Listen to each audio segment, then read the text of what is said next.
Good evening, everybody. My name is Andrea Miller, and I'm the founding board member for Center for Common Ground. Thank you so very much for taking the time to join us tonight. Before we begin with our very, very, very special guest, what I'm going to do is we're going to give you some updates on where we are with our current campaigns. As many people know, we have been working in Texas around the Texas primary on March 1st. We are also now preparing for 3 upcoming primaries: North Carolina on May 17th, the Alabama primary on May 24th, and the Georgia primary on May 24th. This is a very interesting election year because this is an election year after redistricting. So while we do currently have those primary dates, be aware that if maps are not approved in time, we could possibly see the dates in North Carolina and Georgia move back a little. So we are preparing as though those dates are not going to shift, but it is not up to the state legislatures. It is up to the courts. Another item that we've discovered is up to the courts will be, will Virginia 100-seat House of Delegates have to run for election again in 2022 after running in 2021? So again, we are waiting for the courts to rule on that. They have already ruled that the districts are unconstitutional, and there are way too many citizens of Virginia who either have no incumbent delegate and or they have two, sometimes from the same party, sometimes from opposing parties. So elections immediately following redistricting can get very, very interesting. All right, Gabe, do you want to let folks know what's going on with our phone banking? Sure, absolutely. So we are still phone banking into Texas. We're calling Black voters over the age of 65 in Dallas County. We're about to add Harris County, where we have a new database, which is hopefully a little bit more accurate, and we'll get a fewer wrong numbers there. But we're really voting by mail is done as of tomorrow. So we are really encouraging people to go out and vote early at any voting location in Dallas County. That's the nice thing about Texas, both for early voting and election day. You can vote at any location, any either early vote location or polling location, respectively, in your county. Also, this weekend is the one weekend where early voting is open. So for any folks who have trouble voting during the week, this is the most convenient time to vote early. So it's also a great time to start making calls. And Josie just put the link to the phone bank page in the chat. Thank you, Josie. So yeah, that's our up, and we're gonna keep going. We have Tuesdays and Thursdays all the way up till November. I scheduled them in our mobile live. So we're gonna switch what states we're calling into, but we're not gonna stop the phone banks. Thanks, Gabe. Thanks very, very much. Carrie, do you want to give us an update on what's going on with postcarding? Sure. We just wrapped up Texas, unless you live near Texas or in Texas. So Texas writers can go on for another week or so.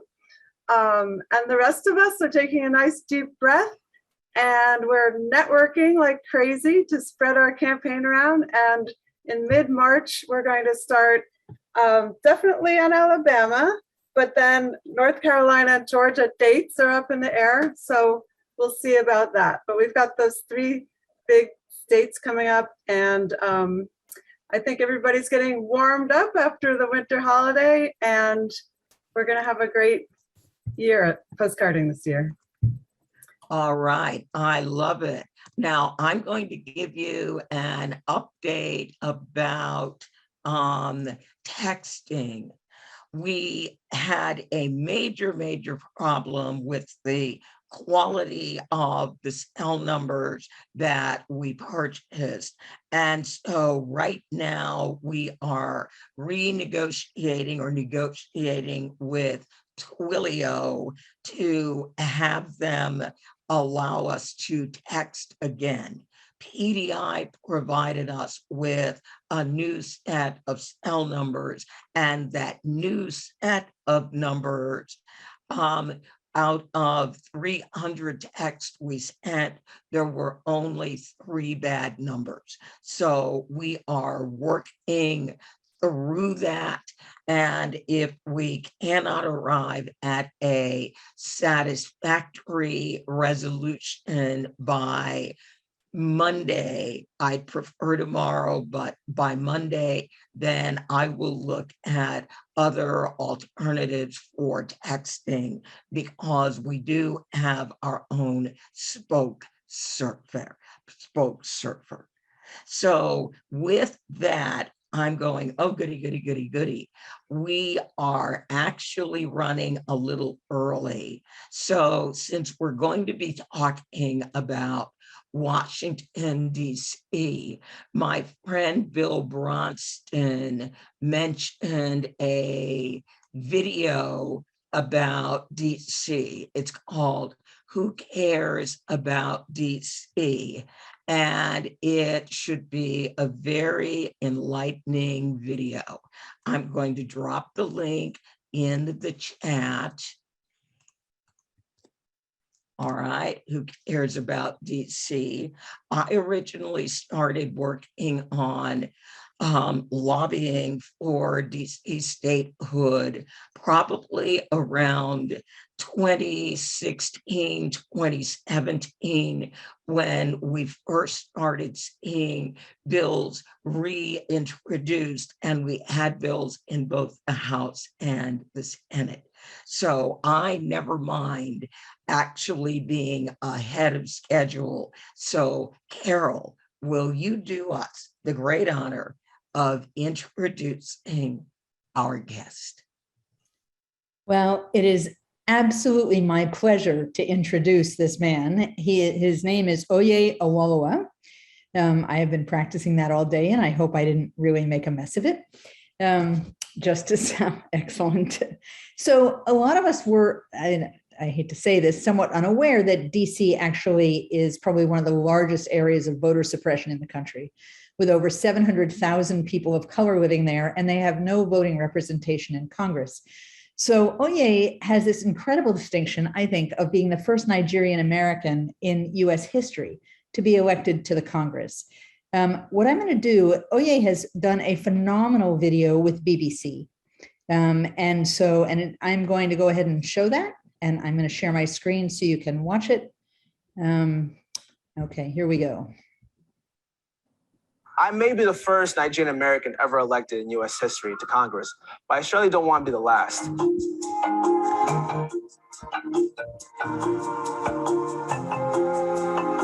My role as a US representative currently is unseated. What that means is that we don't have a say in our lawmaking process. We cannot vote on national policy. We cannot have our say in terms of final yes or no. However, we do have influence. For opportunities like this, we can speak out to the people. We have an elevated platform to really make sure that all Americans and just all citizens of this world realize what's going on in Washington, D.C. Although politics was not always in the plan, leadership was. I come from a family of leaders. My grandmother, Phoebe Ajalabe, was the second female to be senior advocate in Nigeria.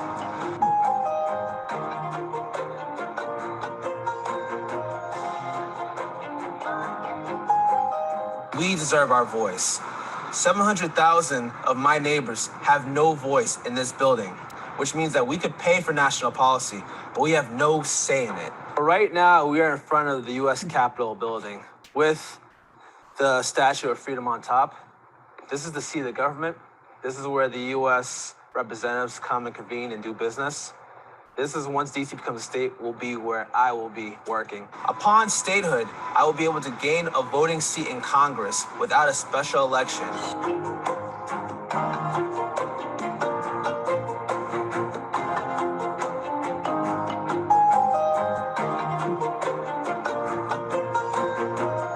It's a tale of two cities. I live in a very underserved community where we lack in resources, we lack in hospitals, we lack in schools, we lack in transportation. We are cut off from all other parts of DC. This is my neighborhood in Congress Heights. We're at the Henderson Ridge community, series of townhomes. This is like family to me. We all know each other, we say hi to each other, we know each other by first name basis. This is the epicenter of the resources of my neighborhood. Right now, we're in front of the only grocery store in Southeast DC, at least in my ward. The Giant serves about 70,000 residents, just one store alone. So I'm grateful that it's here, but there's definitely opportunities to expand more options for healthy food as well. This community, we have a very small library that doesn't fully serve the community. What we're trying to do is find a new location and some funding to actually restore some of our infrastructure here and be able to educate and be just a full sounding library that we deserve in our community. So in the immediate future, I want DC to become a state. If we mobilize people outside of DC as well as educate the community in DC, I believe we can get DC statehood within the next 5 years. That's my goal. Not a lot of Africans are involved politically. However, with this race, I hope more of us decide to take that route. I'm here to make sure that we get our voices out. But more importantly, people that come from my background, the Nigerian Americans, the African Americans, the millennials, the Black people who don't see themselves in Congress. I want to be the beginning of creating that voice. Just fantastic. Really fantastic. So thank you. There is one thing that I want to say, and then I absolutely want to turn it over to you, because one of the ways that the lack of DC statehood has deeply impacted the people who live in DC, when the COVID relief bill was passed. So at the onset of COVID-19 in 2020, Congress passed a stimulus bill that provided every US state with $1.25 billion in aid. But Congress chose to treat the District of Columbia as a territory, so provided DC with less than half of that funding. At that time, DC had more confirmed COVID cases than 19 states.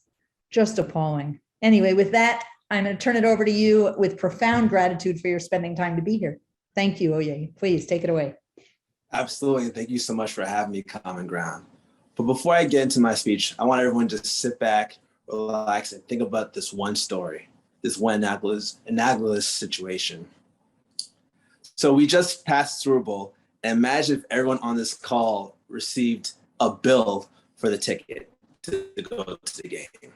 Like every single year, you to go to Super Bowl and pay for the seats. The one caveat is that you're not allowed to actually enter the arena to watch the game while everybody else is.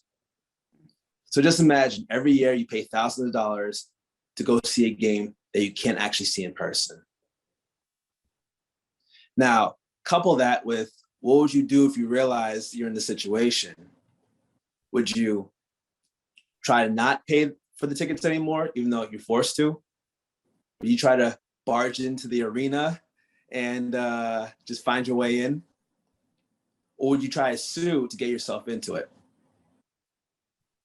Now take that situation, change the location to Congress. So it's no longer the arena, but it's Congress. And instead of the Super Bowl, it's the day-to-day activity of voting for national policy. And then you'll realize what each and every DC resident goes through.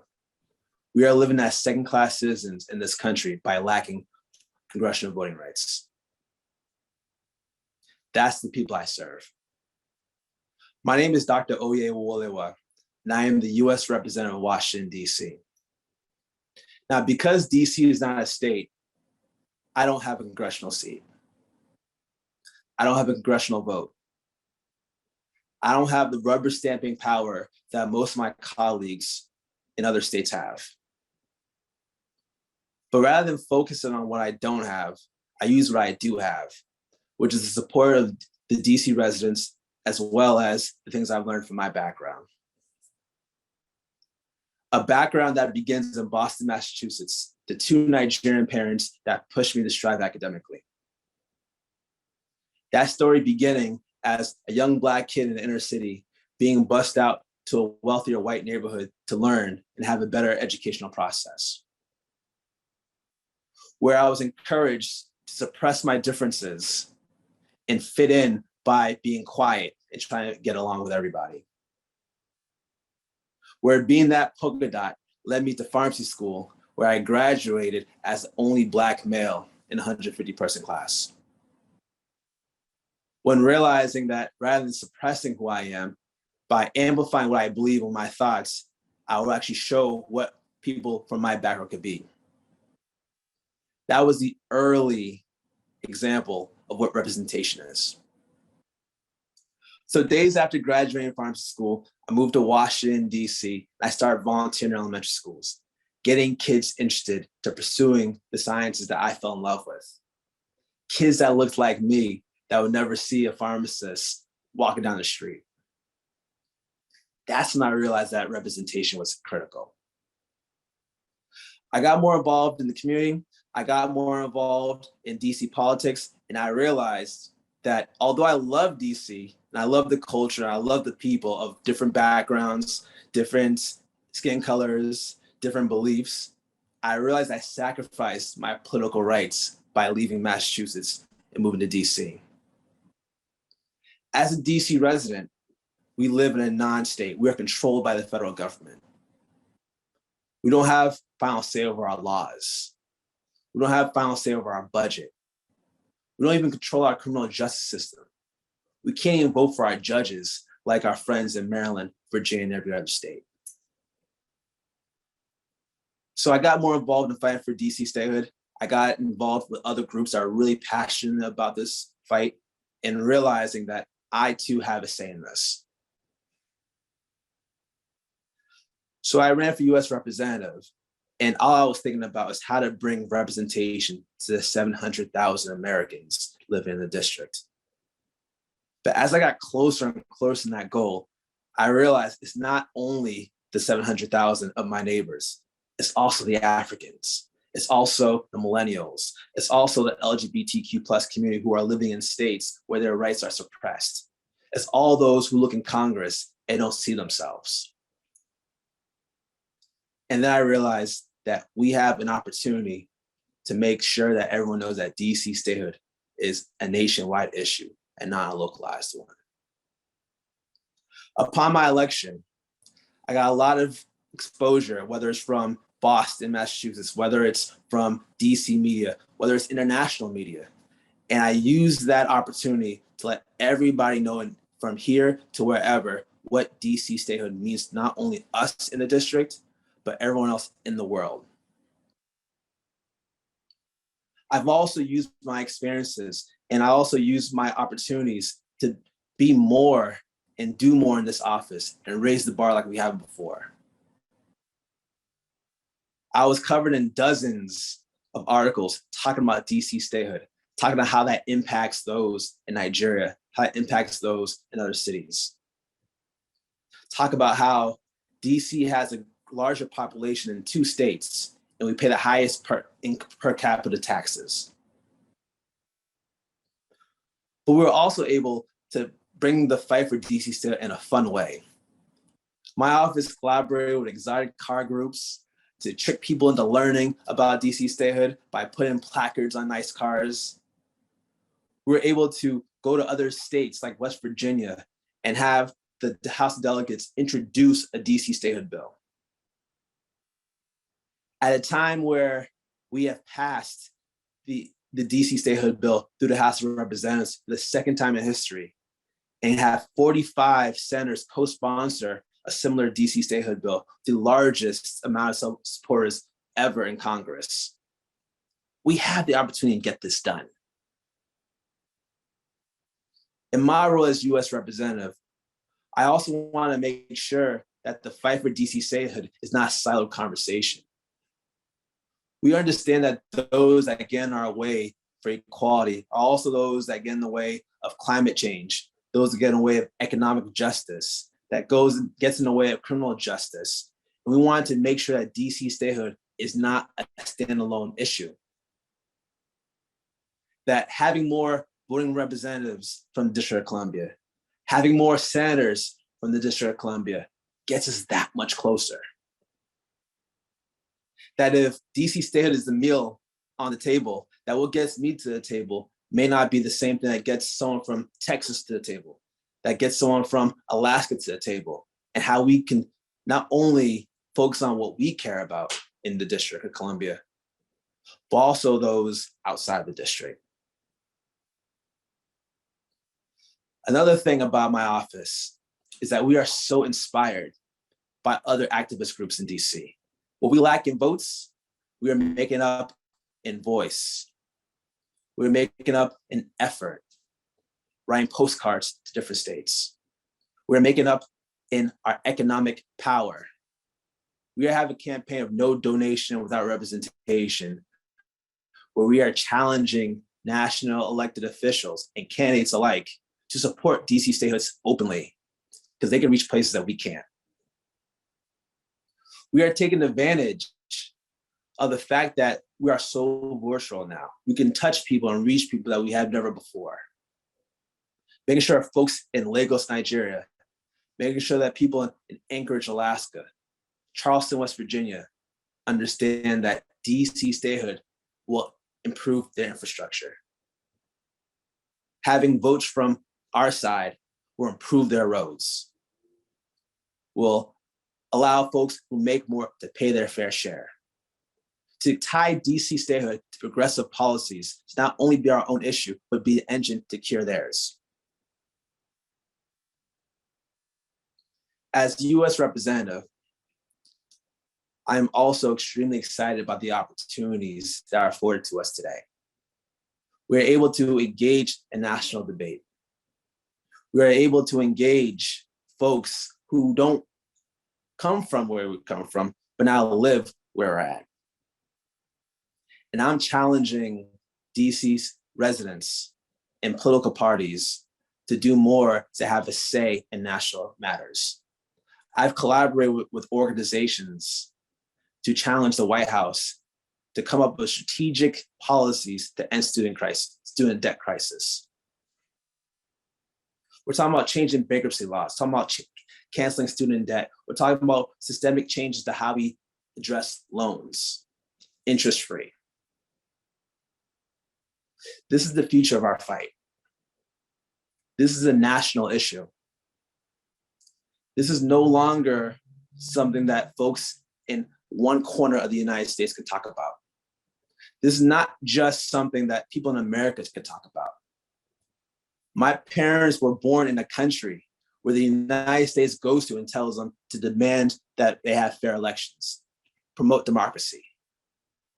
Now we have a fight that we can respond saying, how are we going to address democracy if we're the only country in the westernized civilization that denies voting representation to the inhabitants of this national capital? But the fight's not done. Organizations like Center of Common Ground doing great work. Organizations that really promote our message to make sure that folks outside of the District of Columbia hear exactly what's going on over here. That's how we get it done. So I'm extremely proud of the progress that we're making in the District of Columbia.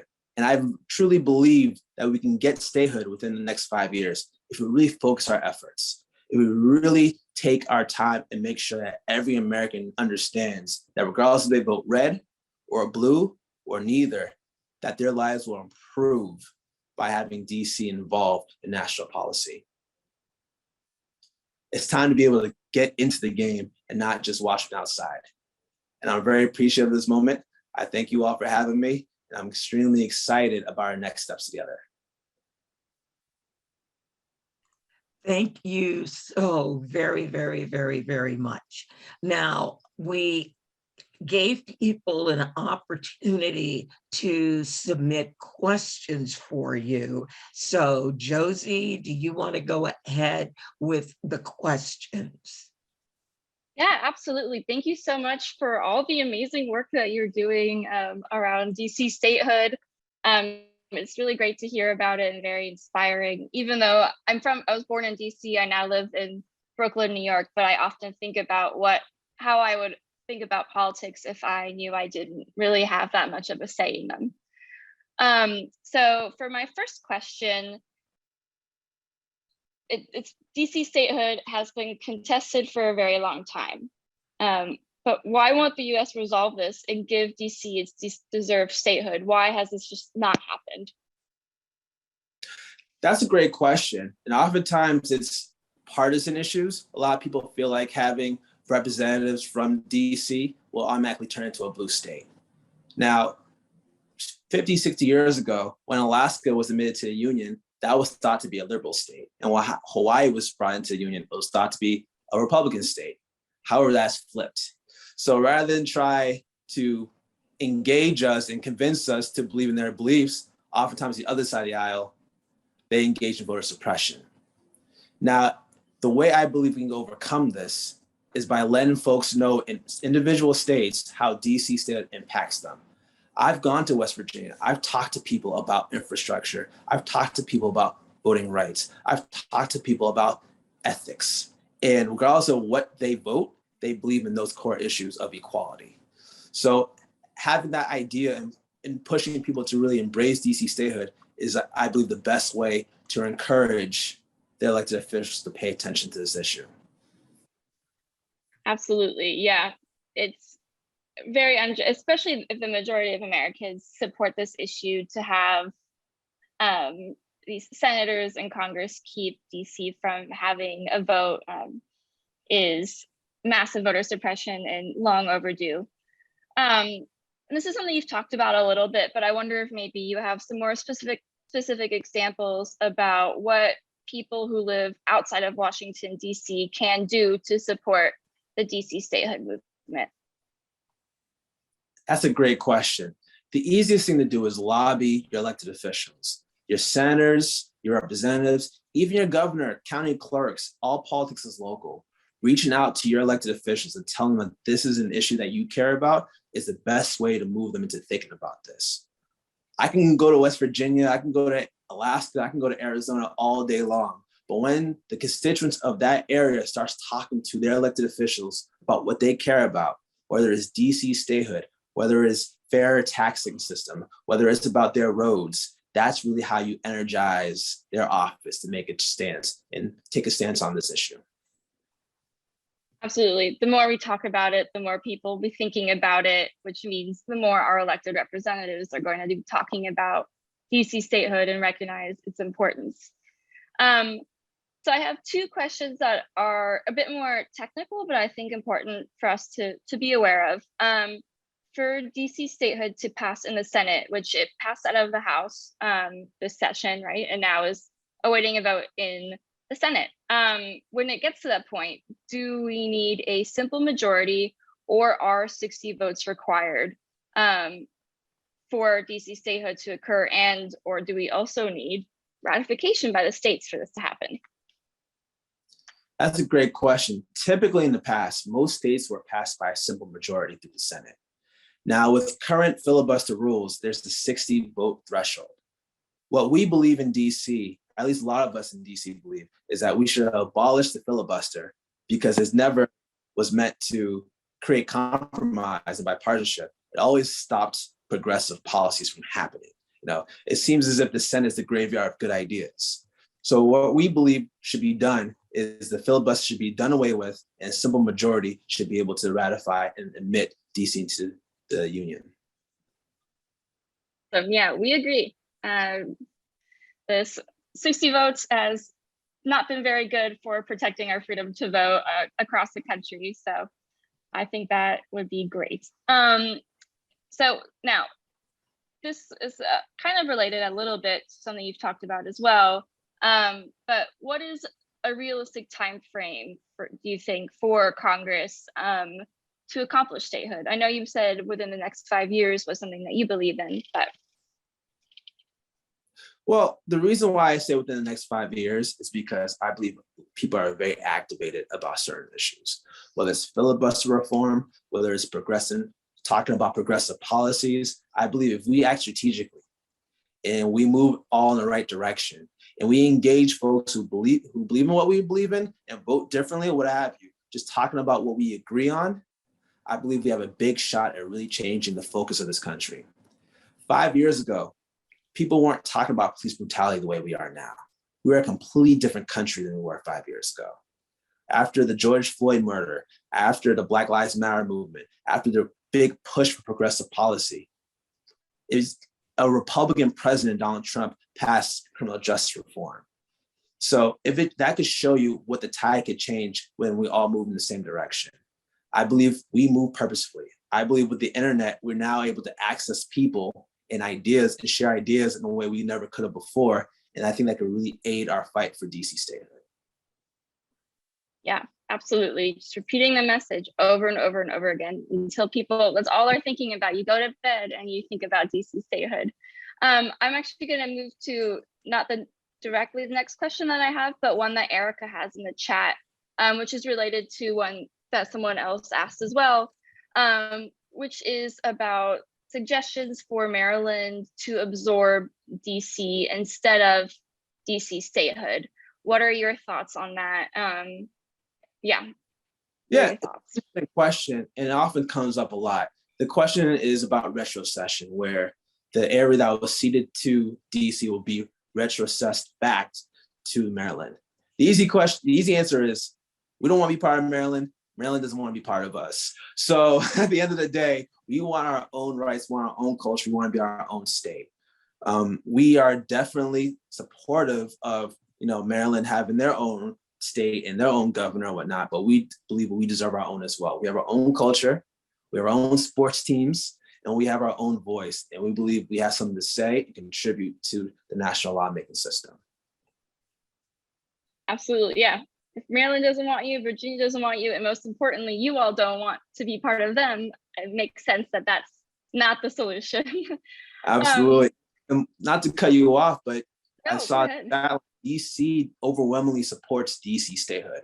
So we overwhelmingly voted that we want our own sovereignty, we want our own autonomy, we want our own control over our laws, our resources, our budget, and we don't want the government to control every little thing that we have going on over here. Yeah, absolutely. All right, this is the last question actually that I have. So maybe if you have some time, some folks on the call can ask you some as well. But this question is, how does your role as a shadow representative differ from Eleanor Norton's role in Congress? That's a great question.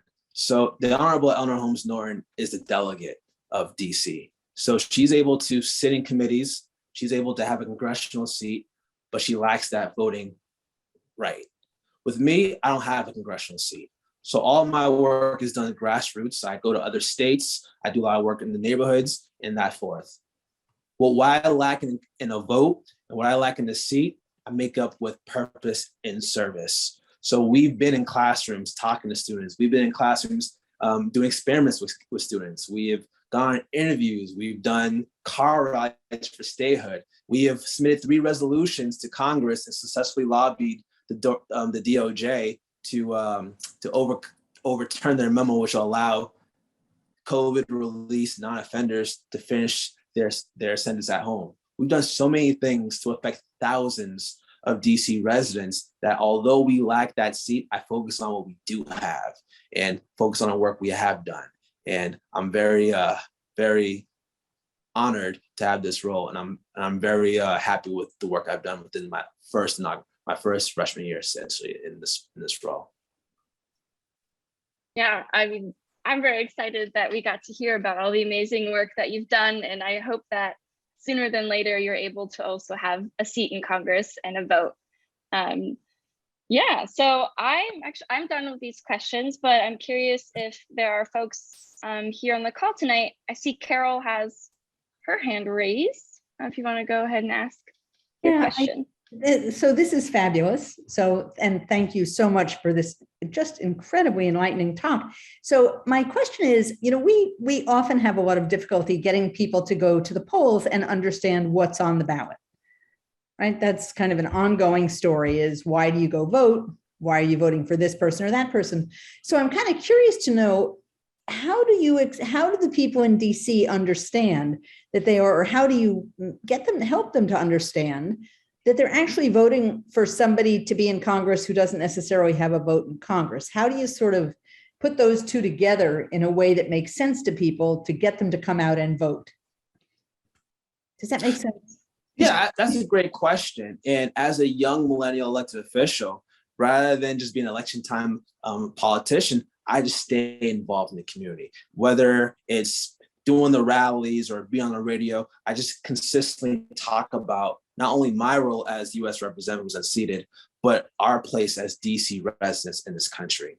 And it's countless lot of hours being put in. However, when people see you out in doing events, when they see you doing service, those conversations happen organically. Furthermore, when it comes to election time frame, that's when a lot of the questions come out. Oftentimes, I try to be the voice of DC because we watch national coverage of what they say about DC and we're invisible. So it's not just an issue that one person can solve, but I'm really trying to be the example of showcasing why it's important to care about DC statehood, because there's nothing in the city in terms of living in the city that's not affected by not being a state. So when we start tackling what issues that people care about and show what statehood affects that, I think it really draws that bridge of understanding it and closes some gaps in understanding as well. Thank you.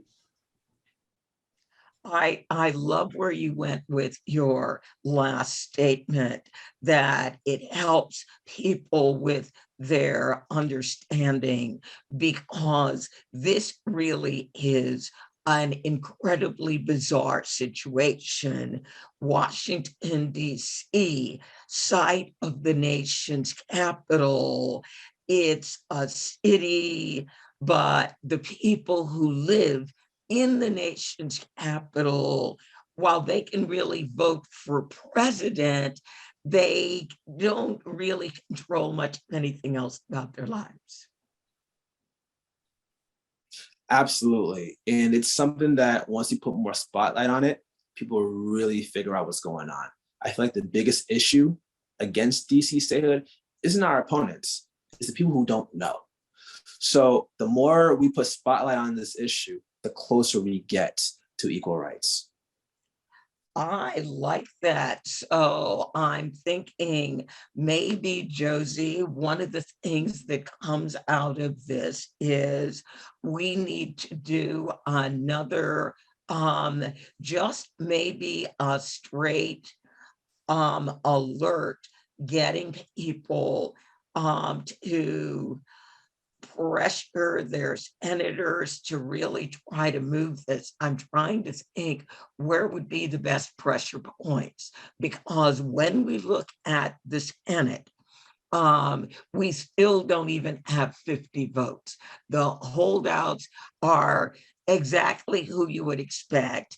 Manchin, Sinema, Mark Kelly is a bit of a surprise, as is Angus King. While you were speaking, I went and looked it up and figured it all out. Well, if these are all the people who are, these are the folks who are missing. So what do you think a group like ours can do with a lot of activists and a big mailing list? Absolutely. I think some of those senators that you mentioned seem to enjoy being the contrarians, but others like King and Kelly are folks that we believe we could convince. I know Kelly's up for re-election and he might want to stay away from certain issues, but I do feel like if enough people activate behind it, then you can nudge them towards a co-sponsorship. But at the end of the day, it's not about the senators themselves, it's about the people who vote for the senators. Once you create that foundation of voter support, I believe it's much easier when we go to these offices to convince these senators. That's why when most folks go to Joe Manchin's office and chambers and beg him to change his mind, I go straight to the voters in West Virginia, because that's the foundation. And I believe it's really important to activate the voters, because that is how you make change in this country. Wonderful. So delightful to hear you say that. Unfortunately, West Virginia is probably one of the states where we have the fewest number of people in West Virginia. So that isn't anything we can help with, but we do have quite a few folks in Arizona, because in Arizona, we don't have either senator. Now, we know why the Republican senators are opposing DC statehood.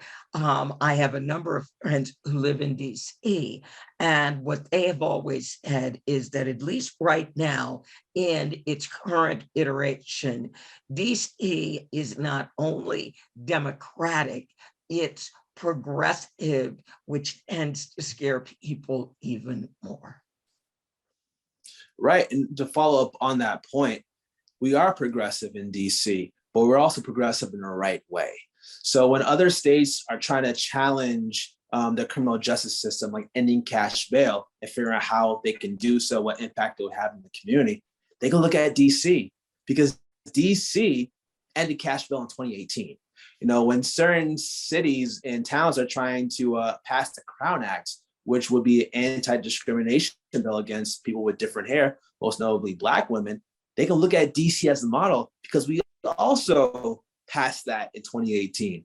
So just getting more spotlight into Washington, DC, and the DC part where people actually live, and not just Congress, where good ideas go to die, I think will be a great way for Americans to see what example of what progressive issues look like, and how it can impact the people and make people better, and make life safer, make life better, and make everyone treat each other just a little bit nicer. And I remember when DC legalized marijuana, and then that ended up creating a very strange circumstance where marijuana, recreational, medicinal, is legal within the city limits, but because it is still illegal in the federal government, people had to be very careful if they live south of DC, leaving DC with their purchases. Right. Yeah. Yeah. And I saw a question in the chat, and I thought, I don't really know the answer to this. Will the Home Rule Act hurt the statehood movement? So in my opinion, no. And what the Home Rule Act was, it was a bill that was passed through Congress that gave limited voting rights to district residents, voting for mayor, having certain control over our own autonomy. But with that said, when it comes to statehood, it's all or nothing. Sometimes as you get closer to our end goal, they start handing us little small pieces, like you can control our National Guard, or maybe the mayor can have a little bit extra of this role or this power. I think it's very important to stay focused on statehood and not close to statehood, because the way Congress works is that if you don't get all in that bill, you can kiss the rest of it goodbye. That's what we saw earlier this year. That's what we'll see in the future if we try to half step our way into equality. We got to go for the full thing. Yeah, Carol, I love that. Sorry, go ahead, Josie. Go ahead. I think it's because Republicans have suggested that they would remove the Home Rule Act if they win majority in 2022. So that's interesting. Yeah, I wonder if you've heard about that. And I missed that one. That's an interesting deal. Right. Our honorable delegate, Eleanor Norton, she made a statement about that. I'm behind 100%. We cannot, be guinea pigs to the GOP experiments, or be in the chop.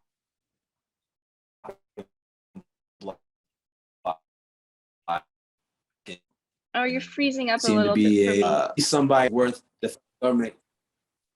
Sorry. Anytime the federal government offers us up on the chopping block, is even more of a reason for us to get statehood so we protected against these type of political attacks. Yeah, Very good point. And yes. sorry, Andrew, I don't want to interrupt you, but Melissa Hartman has had her hand up, so I just want to give her I'm space. sorry. And you can sorry, unmute yourself, Melissa. Melissa. Okay, thank you. No problem. I appreciate you being here tonight, Representative. And first and foremost, I wholeheartedly agree with what you said about being persistent and going for full statehood. I was actually born in DC, raised in the Maryland, Virginia area, worked in DC for my federal career. So it still has a huge place in my heart. And I've been hearing this statehood talk since I was a child. And it's ridiculous that a couple of generations later, you're still having to have this fight. DC does have a special place in the nation as the nation's capital, but that also bears a lot of responsibility and a lot of impact to the people that live in DC. You have tourists that come through, you have protests over everything. There's so much risk, so much action. Look at just what happened on January 6th. You need to have a voice. Each and every citizen there should have an equal voice as we do anywhere else in the country. So I'm very pleased to hear you being persistent to go for the whole statehood, and anything that we can do as a network to continue this fight. There's many people that are natives like myself from DC that now are living in other parts of the country that will join that fight gladly. So thank you, and thank you for taking up that fight for all of us. Thank you so much. I appreciate that. Couldn't say it any better. Yes, because it is truly a fight for voting rights and equal representation. And as you said, anything less is simply less. It is not moving you toward your goal.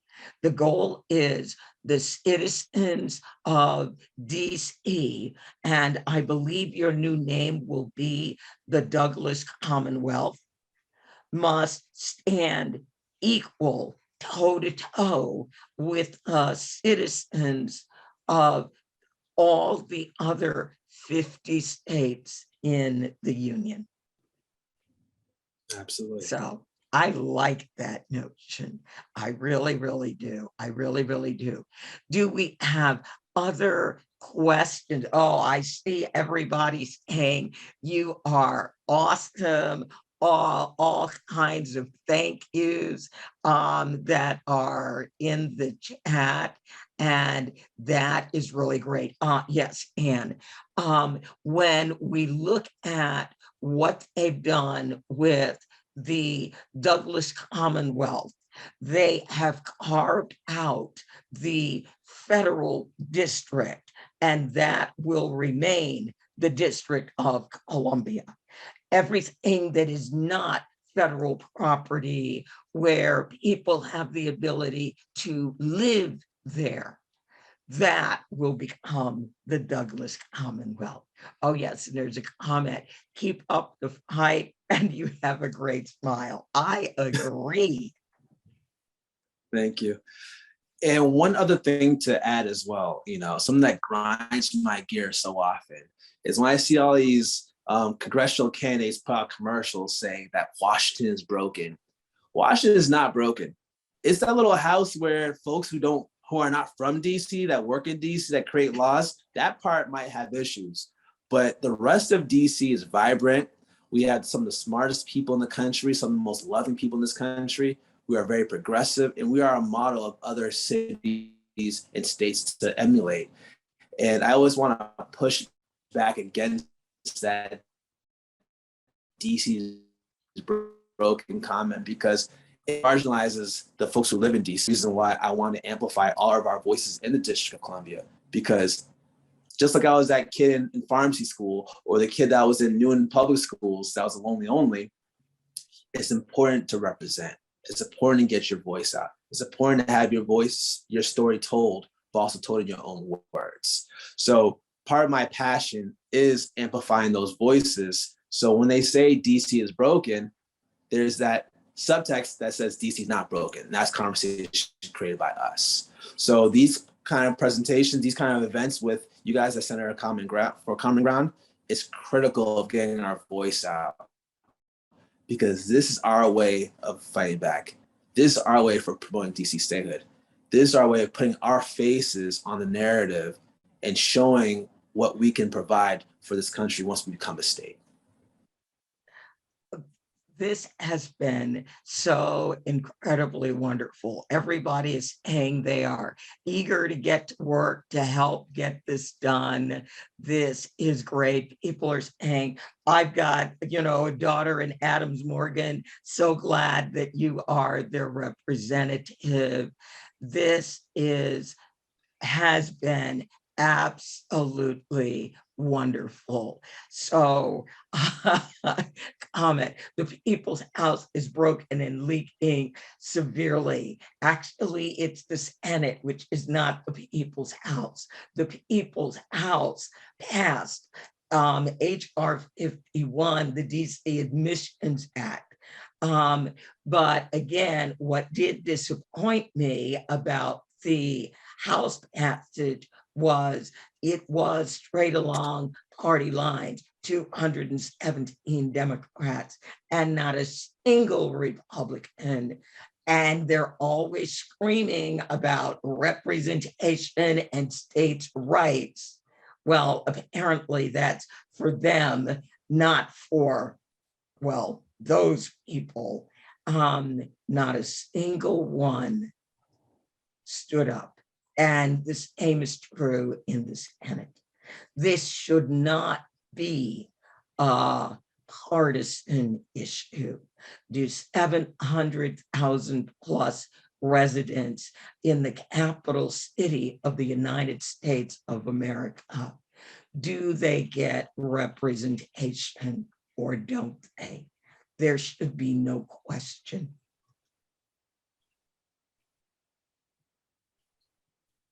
Sorry if I stole your thunder on that one, but yeah, you're getting me all worked up. Any closing comments that you want to make? No, Go ahead. Absolutely. I want to thank you all. Like I said, it's so critical to get our vote. So it's critical to just keep amplifying, talking to your representation, saying, hey, pay attention to what's going on in DC. We deserve statehood. Whether you live in Arizona or people living in Arizona, folks in Maine, just have the opportunity to say, allow us to tell our story in our own voices as well. And I definitely am so grateful for you guys at the Center for Common Ground, because it's making that big difference for us here. And with you guys, we can actually achieve DC statehood. And we will help you as much as we can. People are saying we are so grateful for you. And again, everybody, this is what representation should look like. So I know probably every person on this Zoom is going, I wish I had a representative who would stand up for us like that. Appreciate that. Thank you so much. Oh yeah, there's a big yes in the chat. So I'm going to thank everybody for joining us. This was so refreshing. It was so much fun. So we're going to need to figure out what we can do to help move that ball over the line. But like you said, right now, almost everything that is good and progressive and has to do with fair voting is just stalled in the Senate. And we're going to need to work our way through that. We really, really are. It is going to take work, but again, we are here. It is a marathon. It is not a sprint. We will just keep chipping away and chipping away. We've got an election coming up in 2022, and we may just need to change some butts in some seats to get this through. Absolutely. So everybody, thank I love that, Chris.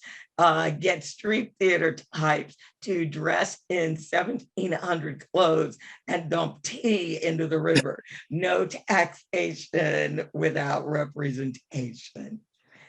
Well, sometimes that's what it takes. Good theater to help people go, oh my goodness, I just never realized. And yes, as you said, DC pays some of the highest taxes in the country. So yes, now we've got people planning on how they're going to be dumping tea into the river. So we'll invite you when we get that action together. Right. All right, everybody. Thank you all so much. And have a marvelous evening, a marvelous weekend. Don't forget, we will be phone banking for Texas this weekend. So join one of the Center for Common Ground phone banks. So thank you all very